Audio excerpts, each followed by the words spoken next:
నేను ఒకటే రాష్ట్రంలో ఉండి అందరికి విజ్ఞప్తి చేస్తున్నా. ఎన్టీ రామారావు గారు అన్నదానం ప్రవేశపెట్టారు తిరుమల పైన. దాన్ని కూడా నాసిరకం భోజనం పెట్టే పరిస్థితికి వచ్చారు ఇటీవల కాలంలో. దానిపై కూడా అనేక కంప్లైంట్లు, కడాన ప్రసాదంపై కూడా కంప్లైంట్లు వచ్చే పరిస్థితికి వచ్చింది. ఇవన్నీ కూడా నాణ్యమైనటువంటి అక్కడ ఏవైతే మన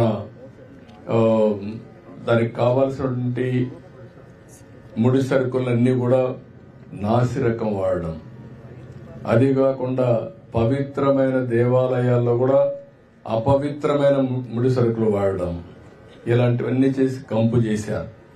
ఇప్పుడిప్పుడే అక్కడ కూడా స్ట్రీమ్ లైన్ చేశాం. ఒక దూరదృష్టి మీరు ఆలోచిస్తే ఎన్టీ రామారావు గారు ఆ రోజు ప్రారంభించిన అన్నదానం ఈ రోజు కార్పసే మొత్తాన్ని జరిపే పరిస్థితి వస్తుంది. డే బై డే ప్రజలు ఇంకా కాంట్రిబ్యూట్ చేస్తున్నారు.